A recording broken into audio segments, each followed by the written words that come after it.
বন্ধুরা, আমি আমার ফার্মের মুরগিকে কেন ঘাস খাওয়াই? কেনা ফিডের খরচ কমানোর জন্য খাওয়াই? শুধু যে ফিডের খরচ কমানোর জন্য ঘাস খাওয়াই এরকমটা না। হ্যাঁ, ফিডের খরচ তো কমবেই, তার পাশাপাশি মুরগির শরীরে রোগ প্রতিরোধ ক্ষমতা এত বৃদ্ধি পায় বলার মতো না। এটা যে না খাওয়াবে সে বুঝতে পারবে না। ঘাস পাতা এক ধরনের অ্যান্টিবায়োটিকের কাজ করে, যা মুরগির গ্রোথ দ্রুত বৃদ্ধি করে।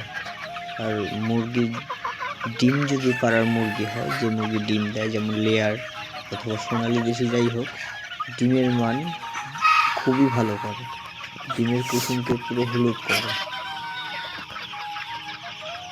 আমি আমার ফার্মের এর আগের যে লট তুলেছিলাম মুরগির, সোনালি ক্লাসিকই ছিল।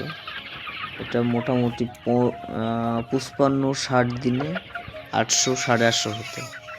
আর এবার আমি খাবারের পাশাপাশি ঘাস দেওয়ার ফলে এবার আমার 55 দিন, আজকে 58 দিন চলছে। 58 দিনের 80% যে মুরগ, সেগুলি 1 কেজি ওভার, 1100 গ্রাম, 1150 গ্রাম এরকম হয়েছে। আমি এর পরের ভিডিওতে মুরগির ওজন মেপে আপনাদের দেখানোর চেষ্টা করব। তো আবার দেখা হচ্ছে এর পরের ভিডিওতে।